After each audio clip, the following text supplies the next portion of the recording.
I want the real story. I want the inside dope on this guy. I tell you, boys and girls, whichever one of you gets it out of him is going to wind up with the single most important interview since God talked to Moses.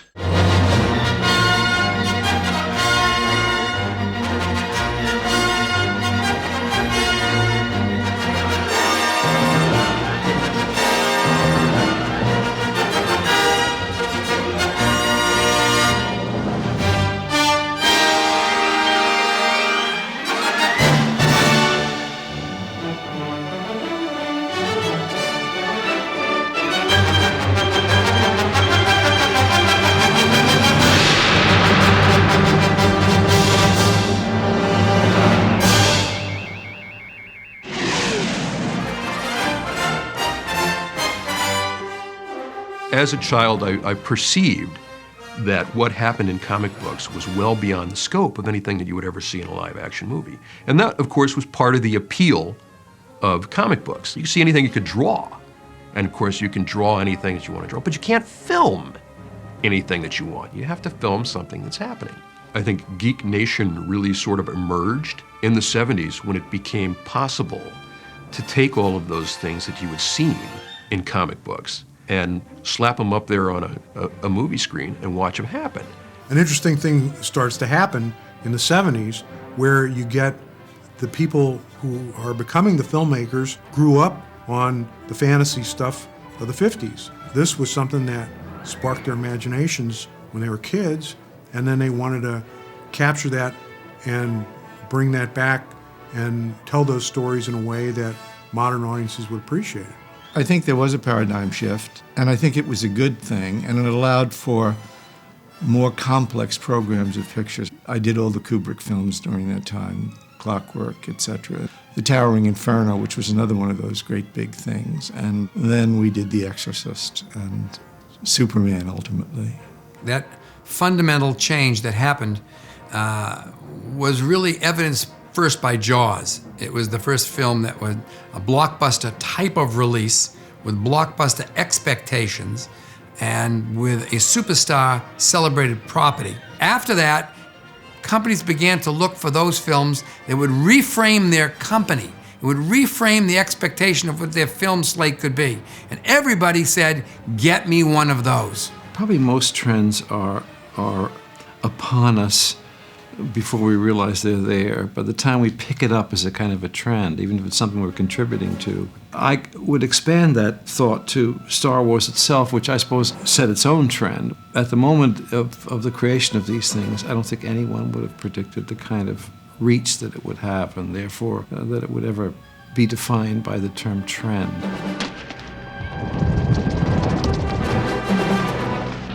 Say, Jim! Whoa! Excuse me.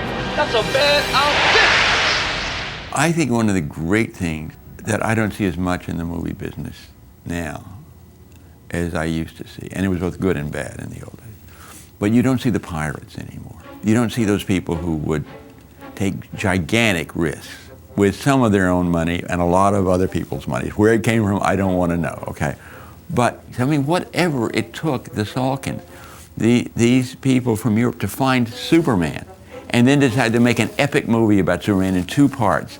I mean, I don't know what got them to that decision, but it was a brilliant idea. My father, Alexander Salkind, was an absolute wizard. Really had this extraordinary talent to find money, and also he had an incredible charm in a different way, but you know, he would hypnotize people, literally. Had very blue eyes, and just look at them, and hypnotize them, and they would give checks. I've tried it, doesn't work. Doesn't work. The Salkinds came to us and wanted a distribution deal, and as I recall it, we ended up with U.S. distribution rights only at that time. The negotiations were impossibly complicated and very difficult, and Salkind was very bright, but very difficult, and so were we. It was a time of desperate characters, and they made movies with a kind of ferocity and energy and fury that's not possible with large corporations. We were finishing The Four Musketeers. Ilya came up with the idea, actually, said, hey, what about doing Superman, the comic book, as a film? So I said, well, it's going to be expensive. And then suddenly I said to my father, let's do Superman. He said, it's known, this Superman. I said, it's known? It's known as Jesus Christ. Everybody knows Superman. So he went to talk to his backers, and they all reacted well. And then, okay, we said, yeah, let's do it. Then we proceeded with looking on how to secure the rights. In August of '74, a representative of DC Comics flew in to London. That was a gentleman called Bernard Cashton. The key for DC Comics was, and actually there is a clause in the contract, which is called integrity of character. The arrangements for the first couple of Superman movies were a very exhaustive contract with the Salkinds, where DC was really trying to look at every possible issue of production and take a very aggressive point of view of the quality of the production, the standards, and really to be as fully involved as possible to make sure that it would be a great set of films. That was a very daring idea at the time. There had not been a comic book movie prior to Superman, other than the serials in theaters really in the late 40s. There, of course, had been television shows, the Superman TV show, but to do a big budget Hollywood film of a comic book character, that was thinking in a way people really hadn't done previously. And in that sense, the Salkinds were very pioneering. DC Comics had absolute control on everything that was done. Of course, who would play Superman? They approved Cassius Clay, Muhammad Ali. They approved Dustin Hoffman. They approved Al Pacino. They approved Jimmy Caan.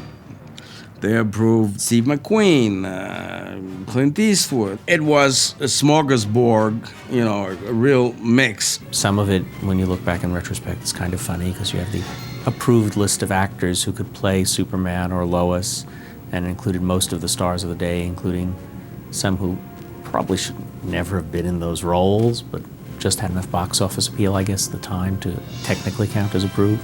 That's when, of course, things start to move, let's say the Alexander and Ilya way, where we started seeing things bigger and bigger and bigger and bigger. So we started William Goldman to write the screenplay. And after 3 hours, he said, look, guys, I just don't see it. And very nicely, we parted. So then, of course, my father, who had already raised some money, of course, he was getting nervous. He said, so what? So I Mario Puzo. Yeah, Godfather. Oh, okay, let's take Mario Puzo. Mario comes in, talks like that, slow, smoked big cigars, Italian a bit, you know, like that. And so we talk, and he says, I like it. And it was interesting because he spent a few days at DC Comics with the editors there and sort of looked a bit at their archives and immediately picked a few things that he thought would be very cinematic. So the elements of Mario Puzo that stayed in the movies are the use of Krypton, the use of the Fortress of Solitude. I mean, it seems like evident, but in fact, there are so many things in the comic book that you could have done. That was a 500-page script. It was gigantic, it was extraordinary, it was an absolute saga, and definitely 2 movies. We had talked about that since the beginning, right, with Mario. Very strong, I mean, very solid, the construction. It's Mario Puzo, he's a good writer. And then, of course, the director's story came up, right? I mean, I don't know, every director under the sun was considered. I think we approached Friedkin, we approached, definitely Peter Yates was very interested. We approached John Guillermin, who was very interested. I had a meeting with Sam Peckinpah. This is a very interesting meeting because I think it almost got to a point where a gun appeared or something. Anyway, we did not do it. Then I come up with the idea of Guy Hamilton, Goldfinger, Bond. And I say to my father, okay, what about Guy Hamilton, Puzo, Guy Hamilton, Bond, Godfather? Yeah, that sells, because I would adapt myself to the mentality of the buyers. Then Mario did 2 drafts and then said, fellows, that's it for me. I think I've given what I can. I cannot do any more. This is when Guy insisted that we needed a further rewrite. And this is when we approached to the Newmans and Benton. We got a call from the Salkins, and they said they had this, they wanted to do a film, a two-part film about Superman, and that they had this large novella script by Puzo, and they would like us to adapt it. And so we agreed that David and I would write the first draft and one revision, and then David and Leslie would take over from there and write the subsequent drafts. You know, a couple of friends said, why would you want to do that? A comic book, blah, blah, blah. And David's answer was, Superman is our King Arthur. This is our legend. This is our version of pulling the sword out of the rock.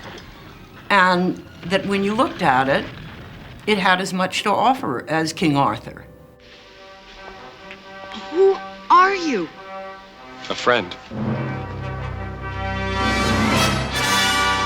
The battle to have an unknown or have a star, that was the hardest battle of all because, of course, my father was absolutely screaming, you gotta get a star to play Superman. So at that point, I said, okay, well, I'm gonna offer it to Robert Redford. And he read it, and he wrote me a very nice letter saying, I'm sorry, I don't think I can do it. I then offered it to Paul Newman, and then I said, let's offer him the three parts, Jor-El, Superman, and Lex Luthor. After Newman said no, then I said to my father, look, let's forget Superman. We're never gonna get a Superman that really works at this point. I said, well, let's get a huge star for Jor-El, and a huge star for Lex Luthor. We had tried to get Dustin Hoffman to play Lex Luthor. He was interested, but I can't remember. Didn't work out.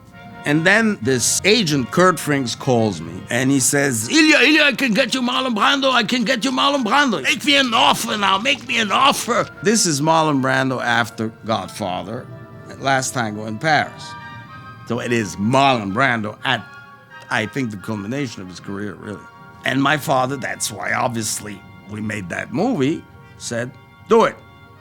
But Marlon was the crystal that made this, the crystal, like in the film, that made this happen, okay? Because the moment Marlon Brando said yes, Gene Hackman wants to be in the picture, Warner Brothers very quickly said, we want the picture for you, United States, pickup guarantee, and that was, the picture was on, the picture was going. When you attached Marlon Brando to play in a comic book, or Gene Hackman, a fine actor, to be in the movie, or Mario Puzo, who had written The Godfather, you do two things. You give it momentum. You give it that magic ingredient that everybody pays attention to it. The idea of taking an icon like that, a 50-plus-year-old property that fathers and grandfathers and sons and daughters all knew about, and saying you're gonna make it real was really an incredible creative conceit. It set a view of the film from the very beginning that made it unique. They created audience curiosity, to be interested in the film, and that's what makes something really get going.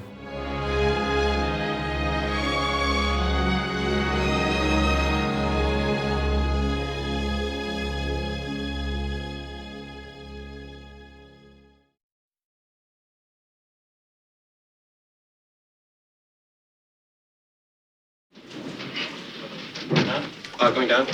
On up.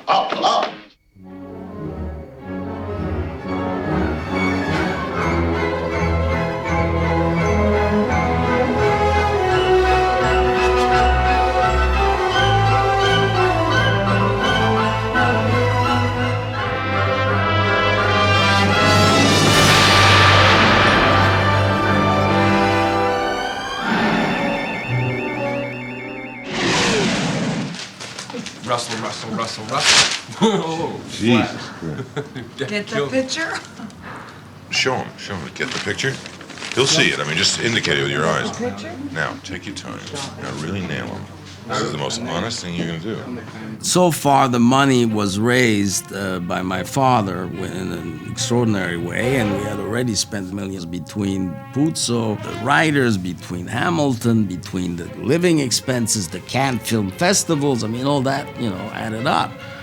When Marlon Brando accepted, then we started the whole Italian adventure with Guy Hamilton, because we were building sets and stuff in Cinecittà, which is the biggest studio there that actually was built, I think, by Dino De Laurentiis. We decided to make the film in Rome. There were a couple of reasons for that. First of all, Cinecittà is a big studio. It can accommodate that kind of big film. Secondly, Guy Hamilton had just entered a status in England where he was becoming non-resident, and therefore he was not allowed to spend more than 60 days in the UK. Then, when we're moving there, suddenly, bingo, lawsuit from the government against Marlon and Bertolucci because of The Last Tango in Paris, which they considered indecent. Marlon, of course, said, I'm not going to Rome. Are you crazy? And then, I don't know how it came up. People started saying, England, the pound is very low, meaning the dollar is very strong, and also it is a desert. Nothing is going on. And then, of course, Guy Hamilton said, oh, but I have a tax problem because they're 99% bracket taxes. And, of course, Marlon or Guy. And so, of course, logically, we went with Marlon. Very sad. We parted, and then, of course, we had to find a new director. And the other candidate was mentioned by my first ex-wife, Sky Aubrey. She said to me, look, I know this guy, and he's terrific, Dick Donner, he's a funny guy, and he looks like Clark Kent. And I said, yeah, well, what has he done? He said, well, The Omen. I was on the John, the phone rings, and this funny little voice says, this is Alexander Sorkin, you know who I am? I said, no. He said, what do you mean you don't know who I am? I said, no, I don't know who you are. What are you selling? He said, I'm not selling anything. I'm a very famous producer. I said, good, congratulations. This is Sunday. What do you want? He said, we're making the movie Superman, and I want to know if you want to direct it. He said, I'll give you $1 million. I said, well, give me some information. So there was this little card I had in the bathroom, and I wrote on the back of it, Marlon Brando, Gene Hackman, 2 movies at the same time. So they sent the script over, and the guy delivering it got a hernia. It was like that big. And had all this goofy, silly stuff like Superman flying down and tapping Telly Savalas on the shoulder. He turns around and is telling him, he says, who do you love, baby? The camp was absolutely not intended. That was the Newmans and Benton having fun. There was a scene where Lex Luthor was eating Kleenexes all the time. That was going to go in a minute. I called my dear friend Tom Mankiewicz, who was a friend and a wonderful writer. I said, I want to talk to you. He drove over to my house. So I drove over there, rang the doorbell, no answer, went around the side of the house, and there's Dick on the lawn, dressed in the Superman suit. And I came running across the lawn with a cape on, and Tom said, whatever you're in, I'm on. That's it. Or whatever you're on, I'm in. And he said to me, put it on. Just put the suit on. If you put the suit on, you'll do it. You feel different with the suit on. I started laughing, and we sat down and started talking, and he sucked me in, and off we went. Honest to God, I mean, the idea of those guys making Superman the way they were going to do it, I had decided, and I talked Tom into it, that we've got to do this. This is American tradition, and we had to keep the history and the purity of the piece, what Siegel and Schuster originally started out to do. And that they treated him as a reality, and that's where my verisimilitude came in for every department in the making of the picture, that they had to find this reality, whatever it was, and they had to stay within it. So I took the picture really because I felt this stupid necessity to keep Superman clean. I went into a discussion with the Salkinds. It was one of the most bizarre meetings I've ever had. It was in this really beautiful apartment in Paris. Mr. Salkind, who I don't think made 5 feet, whether he was really sick or what, or he was just taking advantage of my sympathy, he was in bed for this whole conversation. And we got into these terrible arguments. If I was going to do it, I had to do it what I and Tom thought was the right way. Dick was the one who said to me, if we can make the love story work, the rest of the picture is going to fall into place. And it really became what Dick would call 2 kids on a date. I remember intentionally writing the last line in that balcony scene. Superman looks down at her and he says, Peter Pan flew with children, Lois, in a fairy tale. Well, the implication being, obviously, this is real. This is not a fairy tale. I think that I shall never see a poem as lovely as a tree whose branches wide and strong. The Camptown ladies sing this song. Doo-dah, doo-dah. I had a shooting date of Brando. I called Jay Cantor. Jay was Brando's agent, and I said, I'm going to see him. Give me some hints. What do I do? How do I handle him? He said, well, that's interesting. He wants to play it like a green suitcase. I said, look, I studied a little method and everything. I don't understand the green suitcase. Look, Dick. He said, if he can convince you that he's a green suitcase, you will photograph a green suitcase, he will stay home, and he'll do his voiceover.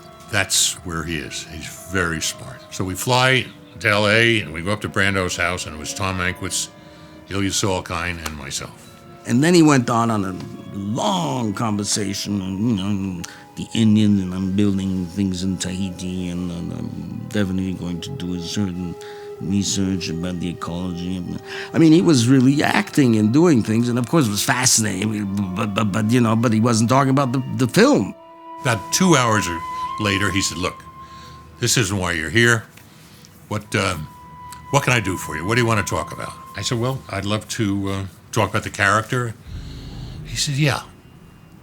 I was prepared. He said, I thought maybe I should play it like I'm witty, green suitcase. He says, a bagel. I said, I beg your pardon? I have him ready for green suitcase, but no bagel. He said, like a bagel. I said, it's different. What do you mean? He said, well, who's to say what Krypton's like? Who's to say what? Maybe the people look like bagels up there. But I'm smart enough to know what humans look like, so I make my child in the form of a human so I can send him to Earth, but I'll be a bagel. Tom's looking at me like, we're and Ilya's going, good idea. I mean, I said, this is it. I mean, I'm gone. I'm gonna go in Brazil and hide. The film will blow. This is it. This man is completely nuts. I was completely petrified. And then he says, and maybe we don't actually speak. We just make electronic sounds with subtitles. I said, you know, Marlon, there isn't a kid from 6 to my age that doesn't know what Jor-El looks like. He said, what do you mean? I said, the comic book's around since '39. He says, I talk too much, don't I? I said, well, you could go on. He said, but I talked myself into what you're here for. I said, kind of. He said, okay, show me what I look like. I showed him, and from there on in, he was a doll. With Marlon there at the beginning, it was key because he was incredibly funny. On the first day, I came onto the set, and then he said, have you read this? I said, yeah. I said, haven't you read it, Marlon? No, I haven't read it. I said, Marlon, why haven't you read it? Well, it might be crap, and I need the money, so I haven't read it.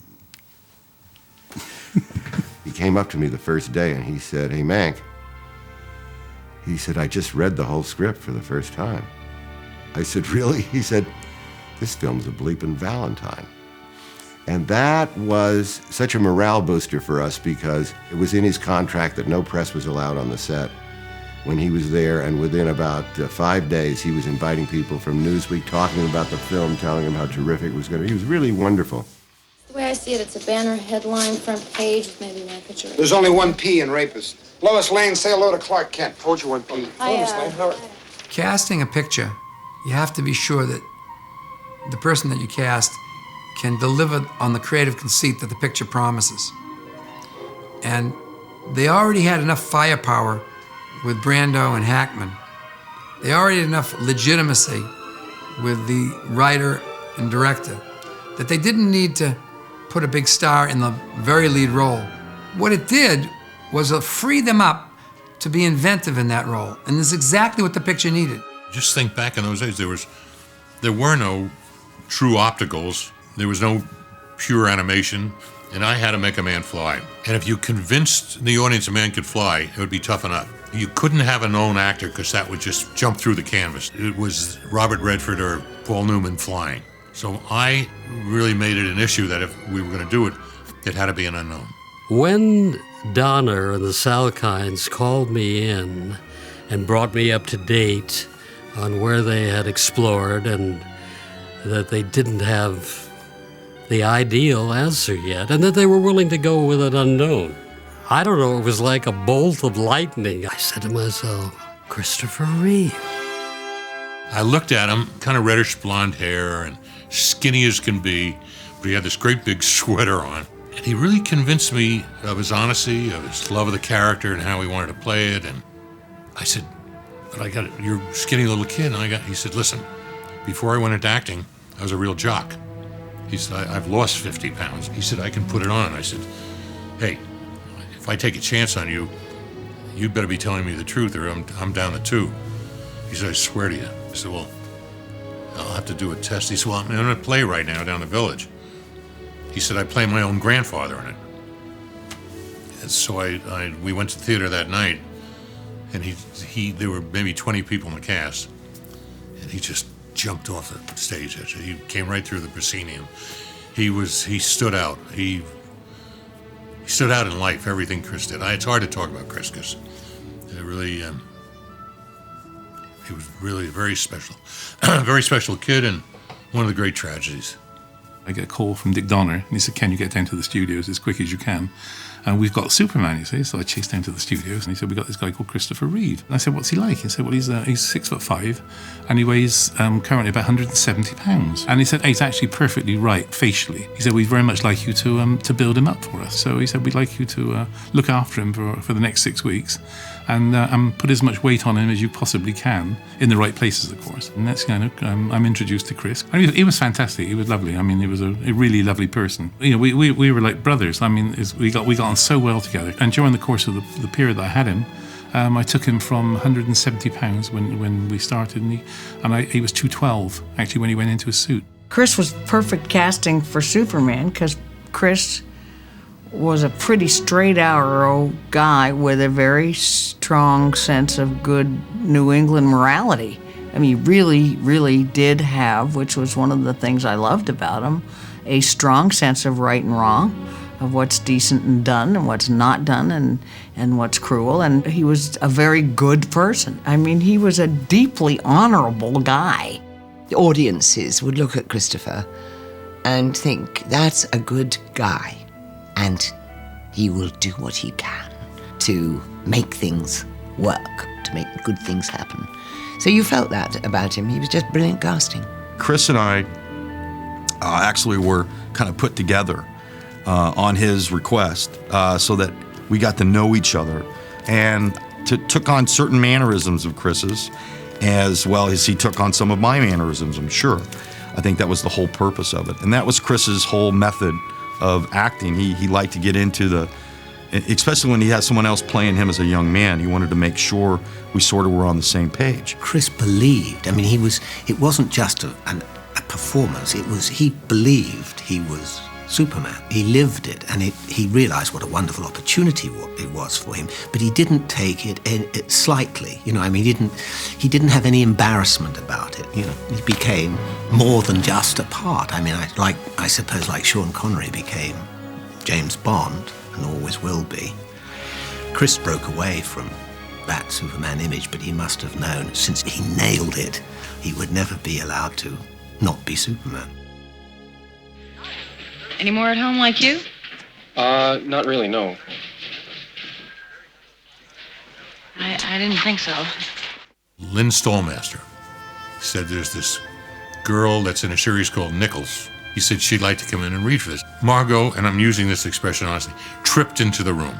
And she just walked in, hi, I'm Margot Kidder. Actually, I'm Lois Lane. And, you know, and she went to this, and I fell in love with her. It was, in a way, the easiest character I've ever done. I guess partly because Donner saw the goofy parts of me and threw those into the mix. I guess I was so bad and lazy, I just drew on myself. It was very easy and wasn't very complicated. It is so thrilling at this age to know that everyone loved Lois and thought she was great. And I go, wow, how did I do that? That's kind of amazing.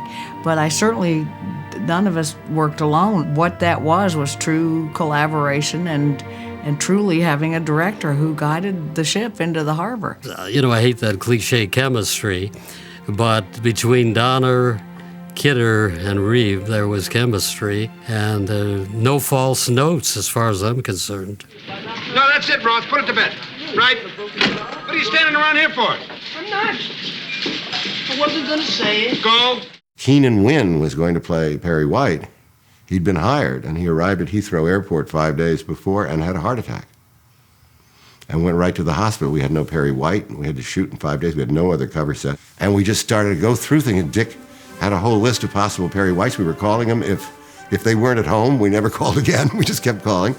Jackie Cooper answered the phone for Dick, and Dick said, Jack, how'd you like to play Perry White? We talked a little bit. He made it sound very interesting, and it was like, we need you now. He says, I wish you could get on the plane this minute. And because they were in England getting ready to film. And in less than a day, I was on my way. I didn't get a script to read until I got there because I got away so fast. And it was very exciting. Who better? Cigar chomping, bigger than life, which was the comic book, but had to be real, and he was great. He's a great actor. The vote must be unanimous, Jor-El. It has therefore now become your decision. You alone will condemn us if you wish, and you alone will be held responsible by me. Terry had this ambiance of an actor, man. Like, you know, there's nothing that this guy couldn't do. His portrayal of Zod was brilliant. I mean, he just breathed life into Zod and made him believable. We lived the relationship between Non and Zod, you know, and that was how we got this kind of very tight unit. I used to get Sarah to walk in my steps, you know what I mean? Or I'd have her walk, I'd hold her. And we'd walk in unison, you know, when we were going to the set, you know, I was into auras. I'd just come back from India, so what can I tell you? When I see the film, I never see Sarah Douglas because it's so far removed, the way I look, but also the way I move. I take on another persona. And Terry was responsible for that. He said to me right from the early days that the three of us need to move together in unison. Something needs to be a bit different about us. And there's a fluidity there. I just felt to myself, I'm the general. And those bastards have to be subservient to me. And the only way I can make them subservient to me is if they are subservient to me, you know. So I did whatever it took so that off stage they felt I was the general and they were working for me. We were inside the White House and I was called and they were ready and I could hear Jack rapping miles away on the other side of the set and all the crew were there and I said, what's happening? They said, we're waiting for Jack. And I thought, why, they're too intimidated to scream at him, you know. And I said, Jack!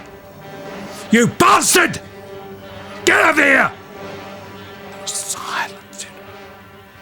And he had these big shoes to make him look a foot taller. He had soles like a geisha, you know, and suddenly I had boom, boom, boom, boom, and everybody was like,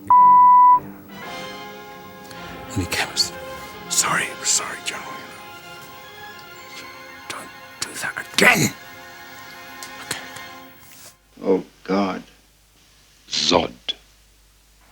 Here. Very good. Very good. Thank you, PG. Thank you. This is wonderful. Thank you, Paul. Very good. Dick decided that he was going to approach this with class, with seriousness. And again, Marlon Brando and famous British actors of the stage playing the parts. It was that choice that changed everything. Is that any movie you make? You know, is the audience going to buy the illusion you're trying to create for them, no matter what that illusion is? If it's an emotional one, if it's humor, if it's pain, if it's sorrow, if it's making a man fly. And I felt this kind of moral obligation. It was the start of my career, but it was also a big studio, Warner Brothers. And I didn't want to fail them in a strange way, and we didn't. It became, I think, one of their greatest hits of all times.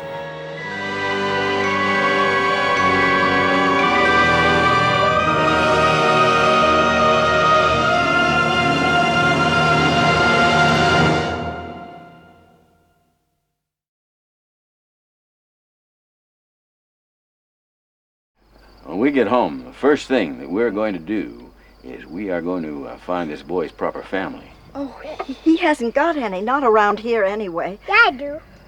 Oh.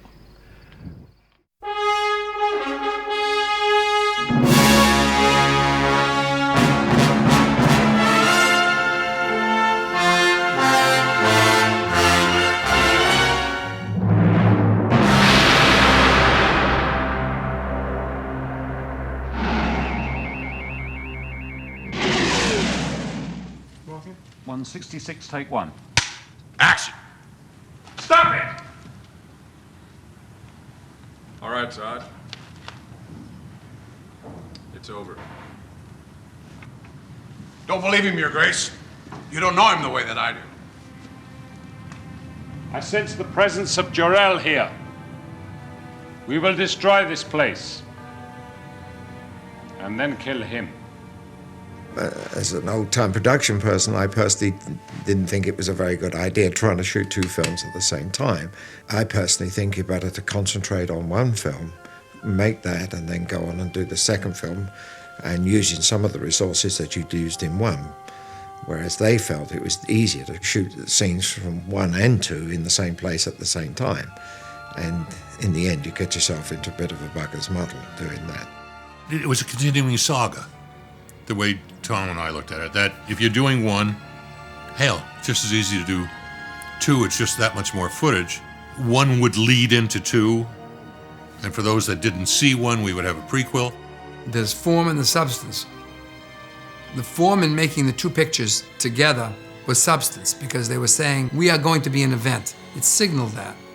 You had to make sure that they both worked. So that risk was taken, but what it gave to the momentum of the project was a sense of certainty, a sense of momentum, a sense of daring do. This was unique. And so I think that challenge that they met gave it that quality. It presented production problems, but actually we were smart enough to do was, every time we had a set, like Fortress of Solitude, we tried to do everything in that for both pictures. So once you were done with that set and those actors, you were done. You never had to go back. So in that way, we did one and two together. The crew on Superman, the English crew, were so dedicated, so professional. Everybody in every category knew the story, knew the script. When I did The Omen, there was one of four great cameramen I wanted to work with. The first one was Jeff Unsworth, and he was not available. So when this one came along, I immediately called Jeff Unsworth and I said, would you like to do a movie about Superman? He said, oh, I'd love to. Who is he? I said, it's the comic book artist. He said, oh. So he came in and met, and we told him our approach, and he came on board right away. Well, Jeff Unsworth was the light and cameraman. He's lovely, God rest him. I mean, I've done 2 or 3 films with him before. I mean, real old school. Lovely man. Very, very crafted in his talent. No digital work, all film, all graded, at the labs on rushes, and completely relied on filters and the right stop and the right stock and the traditional way as to how you'd photograph something. Jeffrey was a very daring, brave cameraman as well as a very good cameraman. And if you see the Krypton sequence, all the actors were in 3M material, reflective material, which meant you could actually burn them right off the screen. So the bravery of what he did then, because you have the Solkines pay an absolute fortune for Marlon to come on, and almost taking him off the screen with the daringness of photography took a lot of courage. You will travel far, my little Kal-El. When I saw Star Wars, John Barry had done that. I met with him immediately, and he was a wonderful character. Walked in with a presentation that was extraordinary, a book of crystals, to see who would have been part of a life of a crystal, and therefore how would Fortress of Solitude come to be. And he was He was way ahead of it. John, in a way, was asked to come along and get it together for, I seem to remember it was something like 6 weeks off shooting, so there was just that sort of time scale. I remember spending an awful lot of time on that Krypton set, because there's just the sheer scale of it, you know. Doing those sort of things, because there's no yardstick to compare it to something else that's previously been done, you almost have to be there and say, you know, it should be like this or like that or whatever. And it's really an instinctive thing that you hope sort of works, really. I mean, it's a huge spectrum. I like to think that, you know, John sort of pulled it off, really. A lot of people in America didn't believe that it was made, that they were made in England. They thought they were American films, which is a marvellous compliment to the art department and the directors and everybody involved, and indeed English film. It was everyone, and all of the vehicles and telephones and posters and advertising were all imported from America. It was like retrofitting it. It was getting everybody to figure out how we did some of the shots first. Therefore, what technically you had to invent to do it, and at what order you had to do it. That was the logic behind the schedule. When I took over, they told me it's going to be fairly easy for you because we've been in pre-production for a long period of time. I said, the most important thing is let me see your flying, because if I couldn't convince an audience that this flying was real, you didn't have a movie. Then you were back to a TV show where he jumped out the window and he was on a board and you could see it. So when they showed me their tests, he jumped out of a window and he was on a board. I said, you guys are kidding. And on the first day of the flying, we were all there assembled. We were going to see, you know, what we were going to be doing. And they had the team of guys who did the flying in the Peter Pan pantomime. They kind of hooked up a guy, and there was 3 guys with a rope, and they pulled the rope, and the actor went up in the air. And I remember looking at Donna and seeing Donna's face, and he said, "That's it." Then we knew we were in trouble. It was an absolute nightmare to make the man fly. And a fortune, absolute fortune to get there. You just can't give the special effects department, by that I mean all of the effects, too much credit for the most unbelievable job, because they were doing things that just had not been done on screen before. I mean, I have no idea how they went about their work, except for the fact that it was like the Wright brothers. No one had ever made anybody fly on screen successfully. So, and no one had any idea 3 months before the picture how he was going to fly. And he flew green screen, black screen, blue screen. There was a little bit of animation. He was on wires. He was in gimbals that were very sophisticated. But 90% of the stuff was invented for the movie. And in the early days, we had little models of Superman. We were firing out of cannons across the lawn at Shepperton Studios. I did lots of flying tests. We even tried flying upside down. All sorts of innovative things like that were tried and tested. Because we were quite desperate at the time, you know. We hadn't really figured out how to make it most effectively. Yeah, we could do it, but we really wanted to avoid the sort of visible tricks. We wanted to be smooth. I came up with a system for making things fly, using 2 interlock zoom lenses. Christopher Reeve would be basically in one place on a pole arm that's pushed through the screen that you don't see, and he's there. And all he does is sort of make the moves, and it's the camera and the projector that make him look like he comes straight up. Besides that, you can rotate and you know, pan and tilt and do all that sort of stuff in addition. Chris had immense patience, because, I mean, sticking the harness on a guy and hanging you by the parts that aren't too comfortable for many hours at a time, and him holding the pose and keeping his composure, and then still having to actually act and react to something at the end of it all, you know, it's a technique. I mean, he had it down perfectly. I thought the flying was so dumb. I thought there was no way this was going to work. So I just thought, we're flying around, and Donner'd say, now you're going past the Statue of Liberty, and whoop-de-doo was what I thought. There was a lot of things during the flying scene that really tested one's confidence in the scene itself, where I didn't think it was going to work at all. Nowadays, when you see a man fly, hey, you want to see a man fly? You can fly. But in those days, you had to do it, and it was major thought process production. And narrowed down to a group of physical working people, not computers.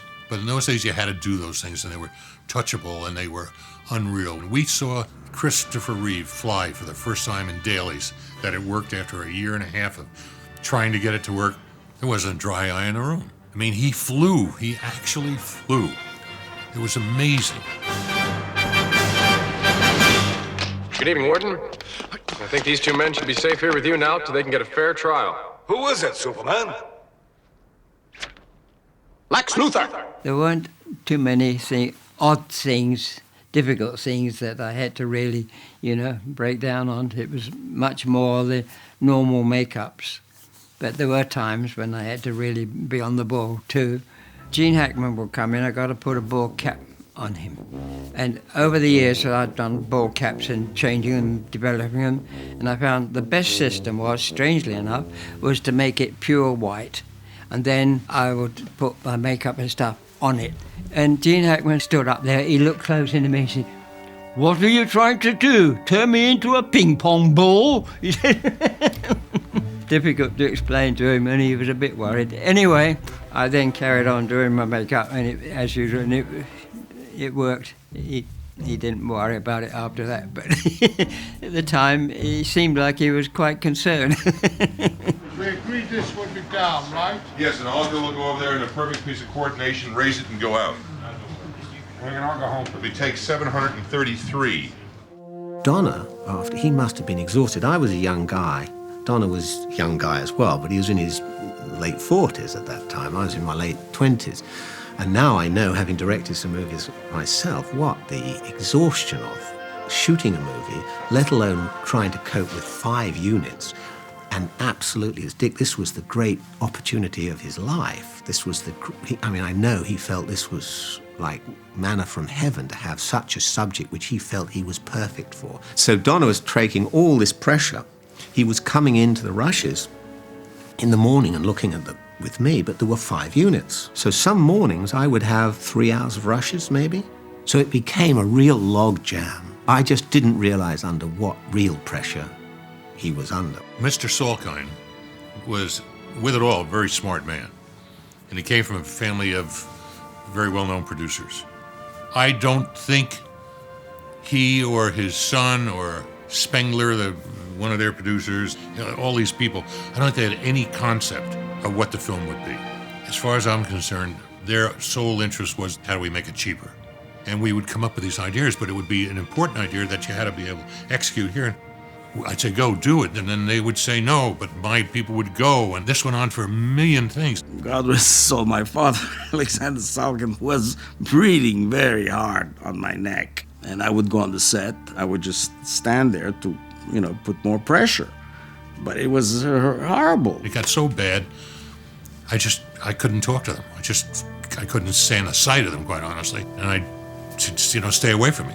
Stay off the goddamn set. I'm sure I came up with the idea there, that I said, well, why don't we hire Lester, who we have a very good friendship with Musketeers, and actually I think we even considered him at one point to direct it, because he will be like another producer, and being a director, okay, let's face the worst. If everything really goes bad, perhaps he can take over. He came on the set one day and he said, Dick, he introduced, and I said, listen, he said, I'm here to be a go-between. Nothing more than if you have something to say to them, say it to me and I'll tell them. If they have something to say to you, they'll tell me. He said, I'll help you any way I can if you need me. I said, look, I don't need you in the process of making the film, but that's great because I really don't want to be involved with these people. But it made for an uncomfortable situation, obviously more uncomfortable for Dick than anybody, knowing that a director, especially one of Richard Lester's quality, was sitting there, but nobody knew if Alexander Salkind was going to fire Dick Donner, then where were they going to be? It must have been a blow to him, because essentially what it was a sort of Damocles hanging over his head that he could be fired, because directors can be fired. Don't forget, this isn't a studio picture, this is run by the Salkinds. Donner protected us from a lot. And he was an actor, and he knows that that's not something you pass on. So we knew this was going on in the background, and you couldn't miss that there was tension between the Salkinds and Pierre Spengler and everybody else. I mean, everybody else. It wasn't just Donner.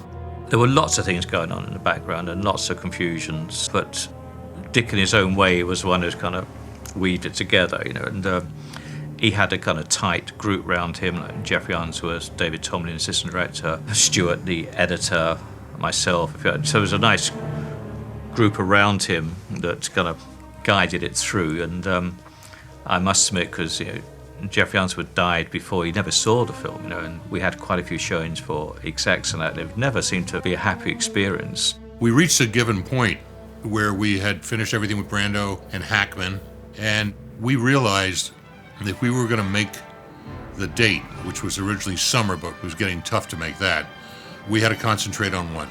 Warner said to Dick and said to me, the most spectacular effect in either picture is Superman turning the world backwards, which was the original end of Superman 2. Is there a way to put it on to the end of Superman 1? Because if Superman 1 isn't a hit, if this is a colossal disaster, there may not be a Superman 2. And so I had to try and construct the plot in such a way so that the end of 2 became the end of 1. The original end of 1 was Superman getting rid of those deadly missiles, and he threw one into space, and it just kept going and going and going and hit the imprisoned 3 supervillains and released them. And they all yelled, "Free, free," and they're heading toward Earth, and it said they will return in Superman 2. So that ending was scrapped of 1, and we put turning the world backwards in.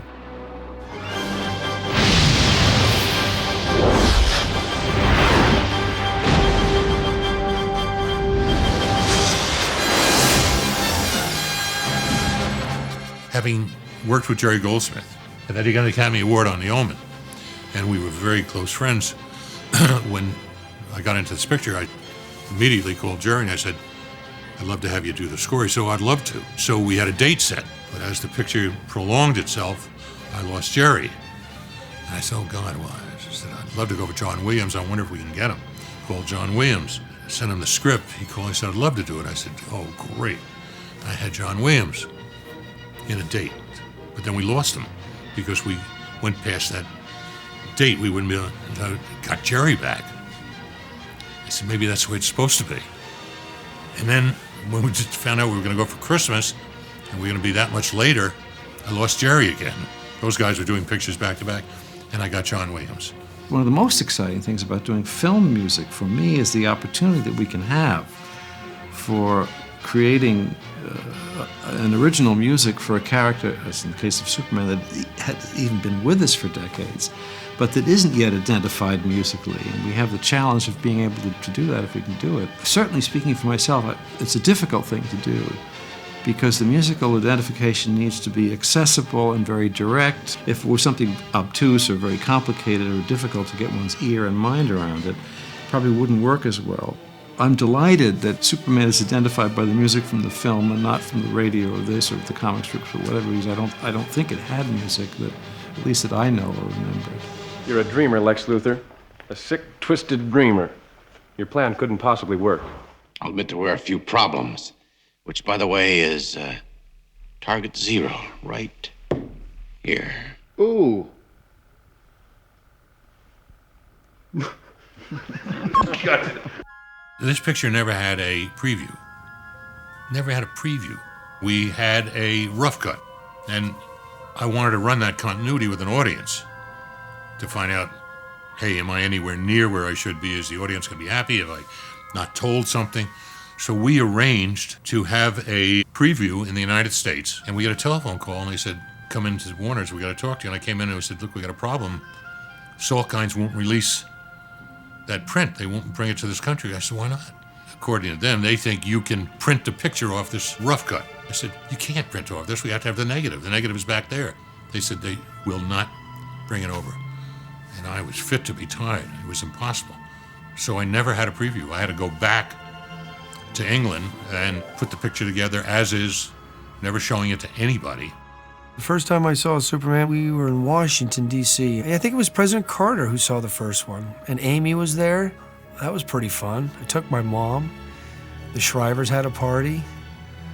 That was pretty good. I think maybe then I started realizing how big this thing was. That's the first audience that saw the picture. It was just about as scary as it gets. But I had an incredible thing happen. Siegel and Schuster were invited to the premiere. And at the end of the premiere, They both came over and just thanked me profusely and was crying, and I got caught up in it. And then they all said, would you please come to this room? And I walked in the room. There's all the Warner Brothers executives. And there was the original statue of Superman, a bronze done in 1936 or 39. And they were giving it to me. It was the most moving moment I think I've ever had in the business and will ever have, except when my wife said she'd marry me. I was not in any way prepared for being in a global hit. It's a real shock to go from being anonymous to suddenly being recognized everywhere you go is really a rude awakening. Chris handled it very well. I didn't handle it well at all. It really messed with my head, and I wasn't prepared at all. The day the movie premiered, I got a phone call from Mark McClure, and he says, Jeff, they looped your voice. And as an actor, you got to realize that hurts when you hear that. And when I went to the party at Donner's house after the LA premiere, he came up and apologized to me. And I said, well, you know, I think you owe me an apology. I guess what happened was Chris was concerned, as well as the producers, this is according to Chris, that my voice was deeper than his and they would notice the difference. But once Donner talked to me and once Chris talked to me, I got over it. But it had nothing to do with Chris and I not getting along. It had nothing to do with, you know, anything negative. It was to better the film. And if that's the case, then that's the whole idea of art. That's the idea of making the film. Then go for it. Dick Donner was a filmmaker. He knew it from films like The Omen and other films he had done. He knew that the heart of storytelling was to invest yourselves in the character and the narrative. And he never took his eye off of that. He never let the frosting of the sets and the design, even the special effects, overwhelm the story. And that's what he kept center stage. And that's why it was successful. If it was the other way around, it might have been a good trailer, but it wouldn't have been a good movie. I was very, very, very proud of the picture, and not in its size and the fact that it was the #1 for Warner's or any of that stuff. The fact that we pulled this off, that an audience sat in that theater and they got the same charge I did when I sat in Daly's and I saw Christopher Reeve fly from one end of the stage to the other, and people went, oh, and they just sucked in their breath. And it was very fulfilling.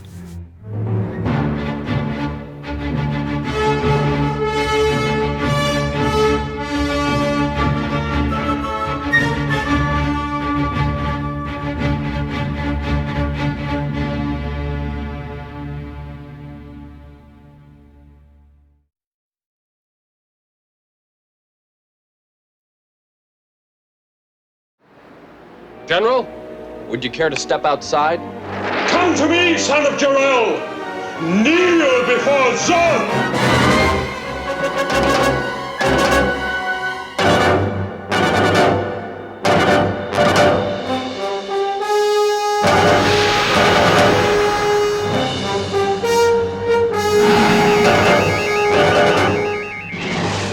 Who's he gonna fight? Bring the villains back. You know, the guys who were left by his father in the Phantom Zone. Somehow you crack the zone and they come. But you still have him having the same powers. So yeah, but there's fight. 3 against 1. Yeah. They have the same powers exactly on Earth because of the molecular structure. They have exactly the same power. That's true. I mean, that's exciting. So then it's a real challenge. I was here in Los Angeles. I went to a Christmas party, and so Army Archer, the Variety columnist, was there, and we started chatting. And he said, "So I hear there was tension between you and Donner." And I said, "Yeah, there was. It's true. But you know, the result is there. The man made a great movie, and so I'm looking forward to finishing Superman 2 with him." Army called Donner.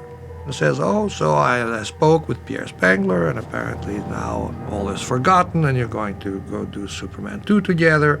To which Donner said, "Well, if he's on it, I'm not." And that was published, actually. You can look in the Variety. If you look around the end of the year of '78, that's where it was. It created the atmosphere and the tension for us, and by us I mean the Salkins and I, and the Salkins are very loyal people, had been there from the outset, and if the gentleman didn't want to work with me, then we had to find someone to replace the gentleman. I said, we gotta take another director. And it was an incredibly difficult, crazy decision. One came out, and I had my obligation to go back and finish 2. I I mean, I was ready to go, and I get a telegram one day. It says, your services will no longer be needed. Richard Lester was taking over the film. I never, to this day, ever heard from Richard Lester. I was so pissed off, you can't believe it, because I was ready to go back, obviously not asking for any more money. I'd been paid. And I wanted to go back, and Tom and I wanted to go back. And Tom and I had in our minds the completion of 2. We had a great idea for if 2 went well, we could do 3, and if we did anything, we could do 4. But as I say, they chose to send me this telegram. I was ready to get on an airplane and kill, because they were taking my baby away from me. But it's showbiz, and I managed to get through it. Obviously, 2 had to be finished, and Terry Semel came to me and said, Lester would like me to finish 2. Could I go over and work with him? And I said, I can't do that. I said, Dick Donner is my friend. Dick Donner brought me on this project.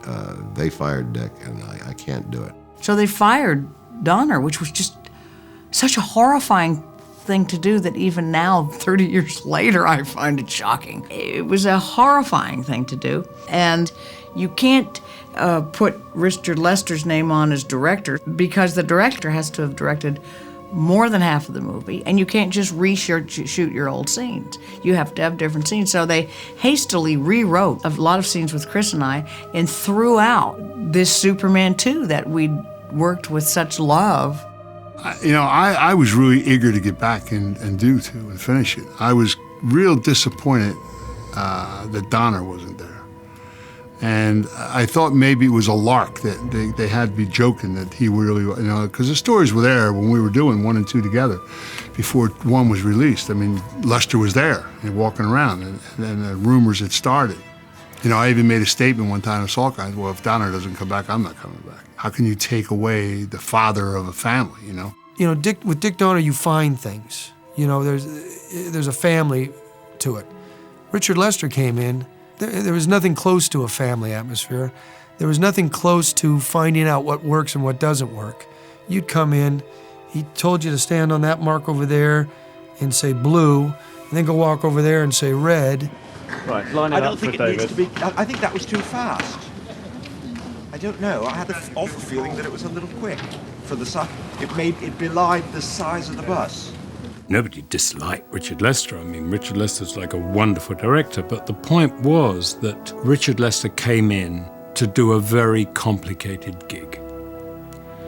He knew we were all in love with Richard Donner. The Sorkins had chosen him because they knew that he was an economic director who could bring things in on budget. So I would imagine he had a shot list of essentials of what the producers needed to finish this bloody movie. I found working with him an absolute joy. I mean, he's a very amenable, funny man. He didn't pressurize one into using everything which had been used in 1. Boy, I really wish you could hear me. Because I need you.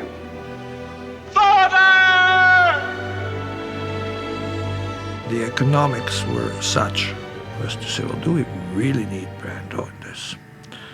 Because he was extremely, extremely expensive. And we then said, well, economically, that doesn't quite make sense. So what do we do? I believe it's Ilya. Said, well, if it's not the father, it's the mother. And we had Susanna York, who had appeared in the first movie, was very happy to reappear in the second. It even made sense dramatically. Very often I've been introduced to younger children, this is Superman's mum. And it's great. It's lovely. I do feel proud to be, actually. I mean, at the time I didn't take it particularly seriously. But afterwards, when you realize what that story means and has meant over generations, and what the film reinforced, was that original essence. So to have been part of that and to be recognized as part of that is very nice. No one may leave without my permission.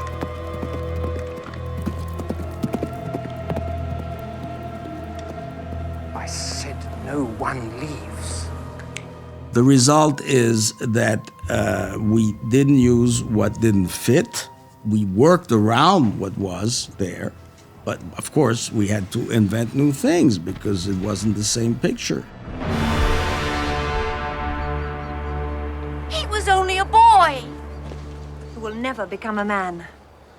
And what we did, and Lester did, I think, wonderfully, is he adapted the whole second picture is like the New York style. The fact is that we went the comic book thing. Do you have to ice up the tanker as well? Or? Yeah, that's all iced up underneath. Stuff they put in Christmas trees, you know? Yeah. Do these little pedestrians, they slide back and forth? Yeah, they move.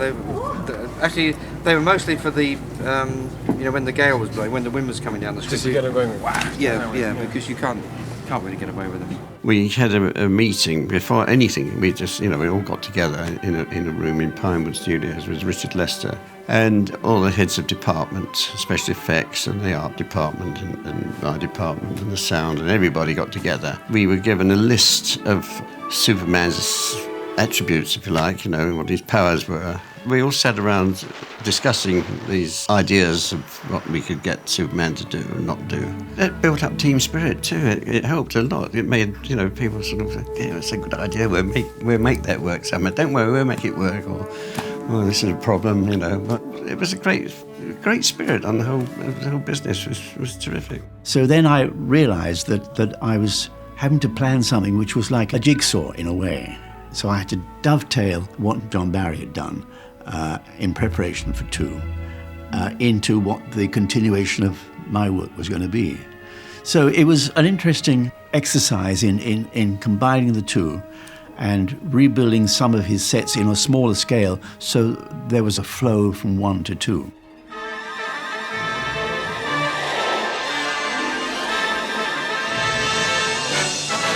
I did the first Superman film, which Richard Donner directed, and then there were 2 or 3 subsequent films that I did not write the particular score for, and I can honestly say I think it solely had to do with commitments elsewhere.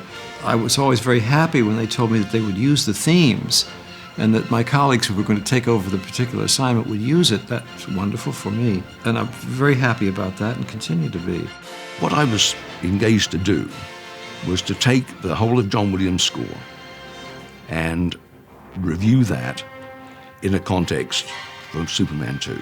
In other words, the thematic material I was to use. But what happens is that when you get a whole new set of scenes, then you have to adapt, reorchestrate those original themes. It's quite a challenging job. Will you? Sure. One of my favorite directors. Thank you very, very much. Thanks a lot. The movie was a huge success, and the difference was that the first one came out at Christmas and had literally no competition. The second one had a tremendous amount of competition because there's a little film called Raiders of the Lost Ark. Of course, it was such a gigantic success that I would say comparatively, Raiders would not have been there. Superman 2 would have been as much or more than 1. I was the only one that went out for 9 months, 1.5 times around the world selling the film, because I was the only one that wasn't going to go on about problems on the set because I wasn't really aware of them. And I know that everybody else was. And they really all got together, and not because they were American. I think because they were on location, they were away, as we all find as actors, that you become this very tight-knit family. I did not become that tight. I wasn't part of that. I wasn't privy to it because I went home at the end of the day. So we as actors felt that on some level we'd been hung out to dry. At least I did. Christopher didn't as much. At that point, he was very aware of the politics of movie making and who you were nice to, something I never grasped. So I never had a strong sense of how to play the politics of this. I came out in the papers and said, I think they're beneath contempt as human beings. And then they put that on the cover of Time Out magazine and thus blew a lot of parts. Good afternoon, Mr. President. Sorry I've been away so long. I won't let you down again. Superman is definitely something I had emotional ties to. It was an extraordinary adventure. I think even from the industry history point of view, for movies of that size to be put together independently as we did, and that was the genius of Alexander Salkind, to be able to raise this kind of financing is truly amazing. And I think it's completely impossible today. This is one thing that I must say I'm pretty proud. That has been admitted even by people who do not like the so-called Salkinds. They all admitted that when we make a movie, we put everything we can. All of a sudden, we recognized the movie business could be reached as a mass medium. Superman fell into that category. You realize all of a sudden the business was the business of events.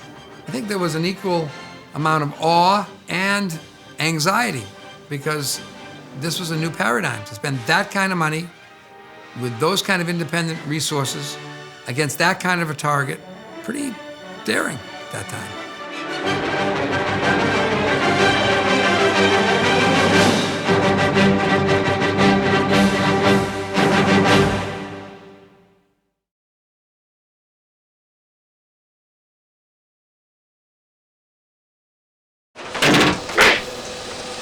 You always wanted to fly, Kent. Now's your chance.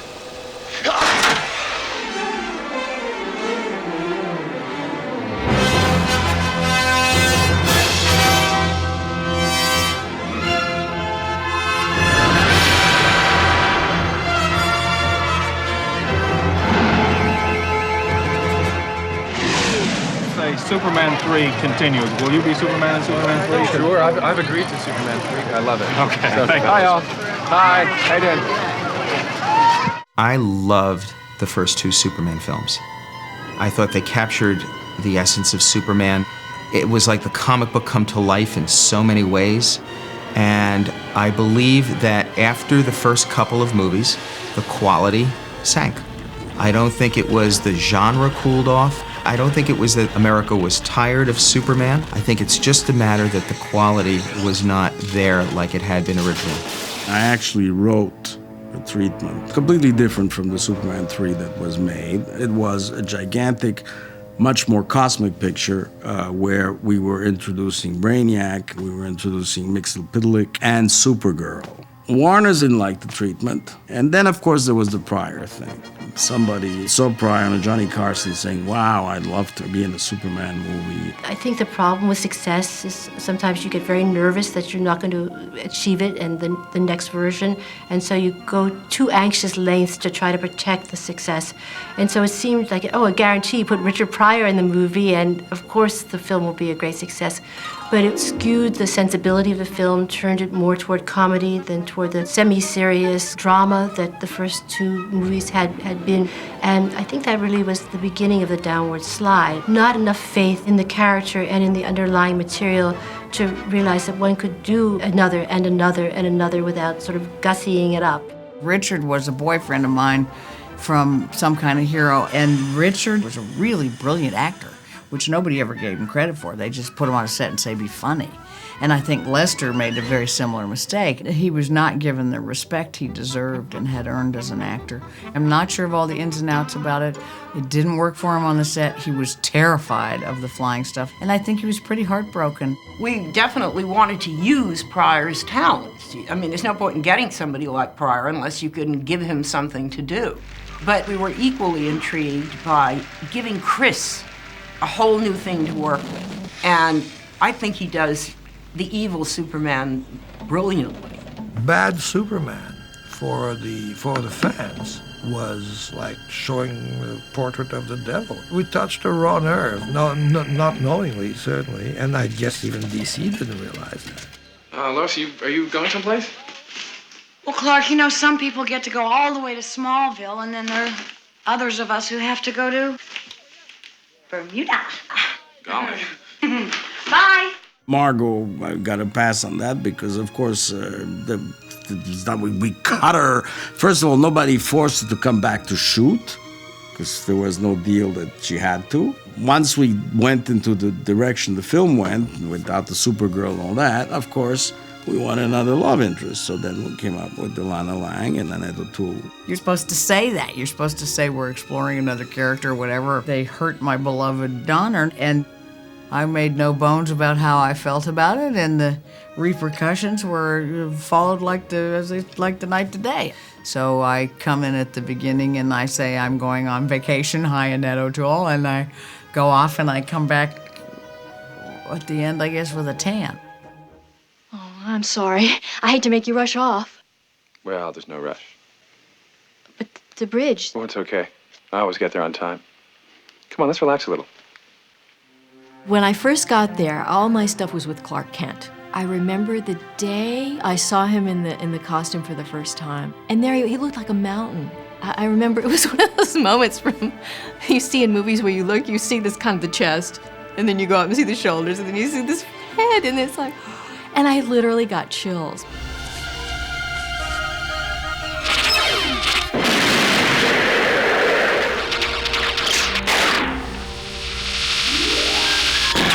We tried to be clever, and all of that was just not completely the film I think that audiences were expecting. First of all, the third film was an enormous success because everybody says it was a flop. I'm sorry. I don't think Canon would have bought an option from us if it was a flop to do a Superman 4. Having made Superman 3, we felt that we didn't have the energy or the desire to make yet another Superman film. That was really both Ilya's and my feeling. His father then said, okay, well, if you guys don't make it, someone's gonna make it, and we're just not gonna let the property sleep. Then my father wanted to do a 4. And then I said, no, let's do Supergirl. At least it's a different film. What I liked about it was that it was different. That it was, first it was about a girl heroine, which was already very unusual. And then I told them, I said, look, we can't do strength, but maybe we can do grace. We can do something which is more lyrical, especially in the flying. And that's, I think, the idea of when she discovers her powers and this kind of ballet came. And I said, I think if we go more in that direction, I think it will be interesting and we'll have something valid. If we just try to do Superman with a skirt, I think we're going to be in trouble. Yeah, they wanted a completely different sort of feel to sort of the Superman to the Supergirl. I mean, she was doing aerial ballets in Scotland, and she was sort of a more delicate thing, it felt to me anyway. When I auditioned for the movie, it was all the same people involved, the Salkins and Timothy Burrell, and Alf Joint, who trained me for Supergirl. That was Chris's same guy. All the people where I learned how to fly, those were all the same people that had worked with Chris and on the Superman movies. So there were a lot of similar crossover. Part of the concept was that Superman is her cousin. And when she comes to Earth, he's there to kind of welcome her. And 3 months before we started shooting, Christopher just didn't feel right about being in the picture at all. So that part of it disappeared. And that was a big regret for me because I really felt that it made it special. In the initial script, I was the only one in there. And I kind of was wondering whether is Supergirl Superman's sister? And I was curious with Jeannot. I said, when I see her, shouldn't I mention Superman, or should there be some kind of connection? He goes, no, this is her world. And it got to a point where, why was I there? I did a movie after Supergirl called The Legend of Billie Jean, and even in that film, they got it a little bit more right about an 18-year-old, 17-year-old going through certain rites of passage, and I felt like in Supergirl, they were shying away from it, I think just because there was so much money in the film and so much kind of expectation, they couldn't really explore a girl's journey, and my wish is that now they would revisit that kind of story and find a way to tell it with depth and humor and a story that you can actually follow. But you know, the film didn't do well, except in some territories. It didn't meet our expectations. I don't think we missed. I think it wasn't what people expected. I want to propose a toast to a nice guy who's about to finish last. Destroy Superman. I don't know how to say this, but I mean, there was a Superman 4, which did not help the cause of comic book movies. We were lucky to get the rights, to succeed in getting the rights to Superman 4 from Warner Brothers. And I told Yoram, my partner, the president of Canon, it's time we do a comic book story. We wanted to bring, I think, something new and fresh to Superman, and that's why we decided to put Superman saving the world from the nuclear weapon. Chris mentioned that since they were trying to restart the series and he felt Superman needed some special edge to it, this was a movie that asked the big question, why doesn't Superman help us? And that made it a very difficult equation to solve. When Chris decided to do 4, The Quest for Peace, and it really was an anti-nuclear movie and ridding the world of nuclear weapons, he called me and asked me about it. And I said, Chris, you want to stay away from anything that Superman can cure.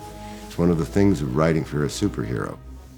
Effective immediately, I'm going to rid our planet of all nuclear weapons. Sidney Furie, which is a well-known director, was hired to do the movie, but at least going in, all of us believed that Sidney Furie would be the right one. The only way there would be a 4th is if Chris wanted to do it. And you know, everybody wants to make money, and it would be great to do another one to try to everybody forget about number 3. I think what happened in number 4 is that Chris was doing something that he wanted to do, you know, become more involved in how Superman was shaped. I think that's what got everybody back together. Was if it wasn't for Chris, Superman 4 wouldn't have happened. If you teach the earth to put its fate in any one man, even yourself, you're teaching them to be betrayed. Betrayed. Betrayed. Betrayed. Betrayed. Cannon at the time had come out of just real, in the old days, real low-budget movies. You know, it was more out of the Roger Corman world. And I think they were trying to buy legitimacy for the, you know, with this one big paycheck. I do know the cutting of the special effects budget and the general budget of the movie, I think, came out of their financial shortcomings. They probably didn't understand how big special effect films need to be made. When you make a big film like Superman, one of your stars is the special effects, and it's an expensive stuff. You cannot get away with being cheap on that. And I also think that the conception of Nuclear Man was also sort of dumbed down. We thought, why not conceive of Nuclear Man, which is cloned from him, as some kind of dark shadow of his own. And we actually talked with Chris about playing both roles. It would have been a lot tougher and certainly more expensive to have Chris play both roles, but that's what its original conception was.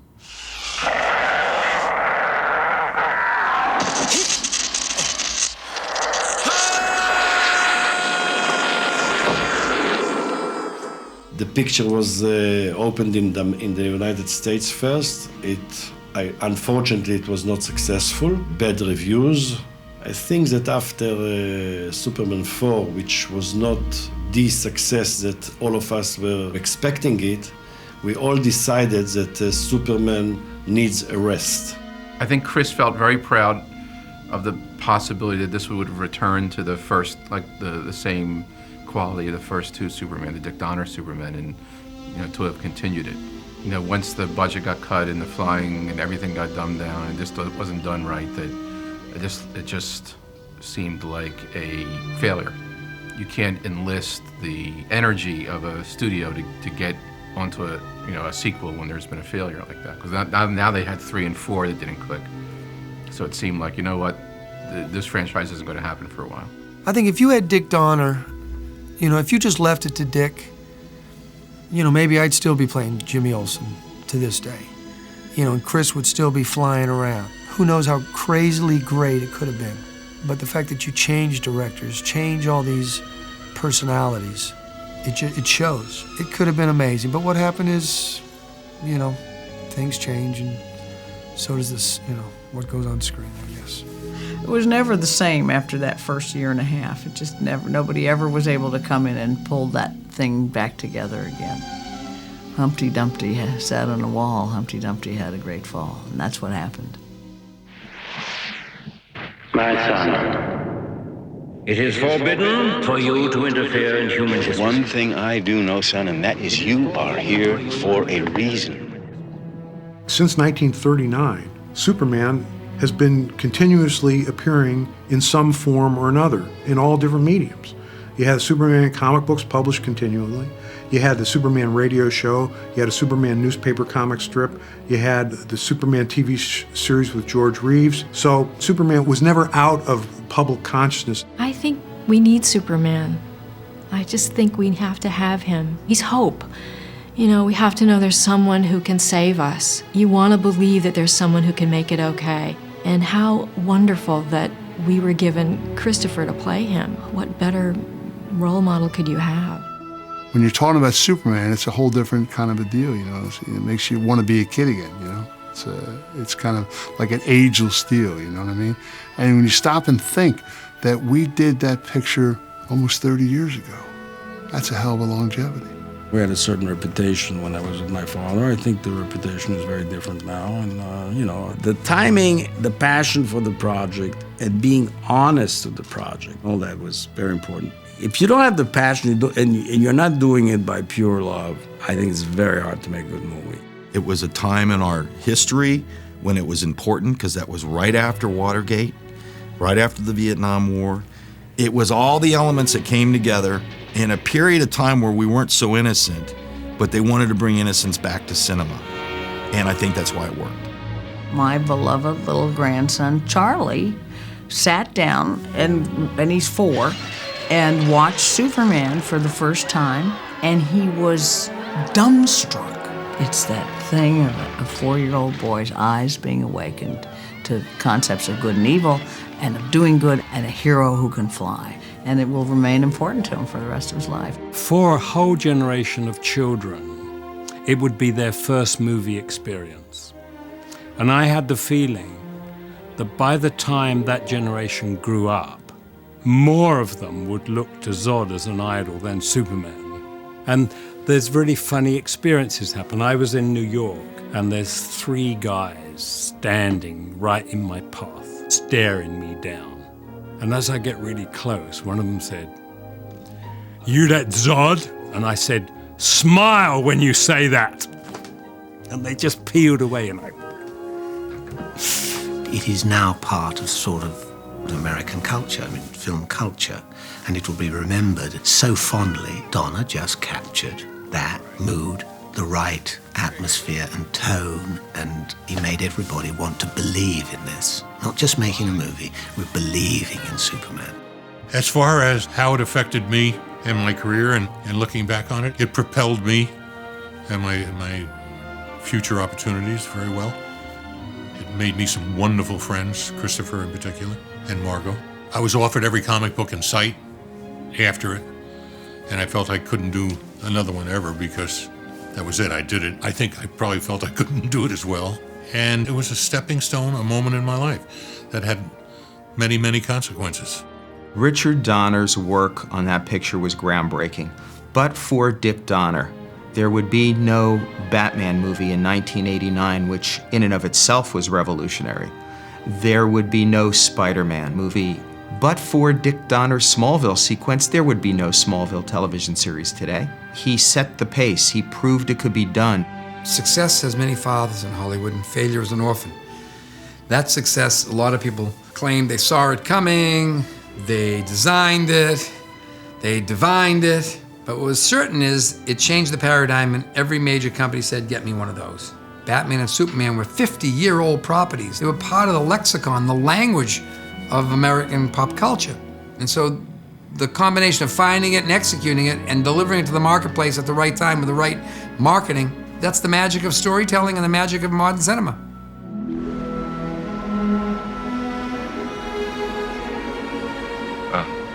Good night. Oh, good night.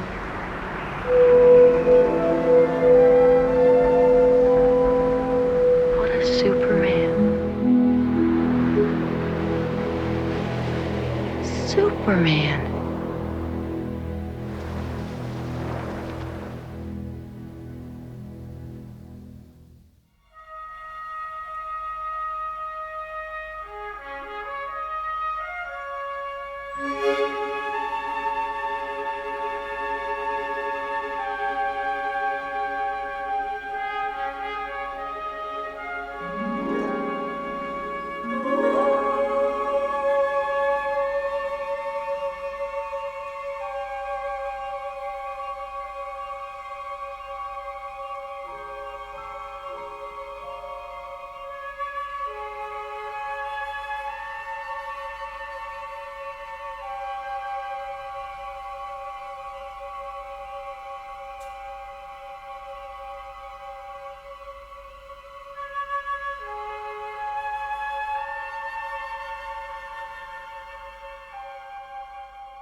Come! Come and kneel before Zod! Zod! Zod! Zod! Zod! Zod! Bye.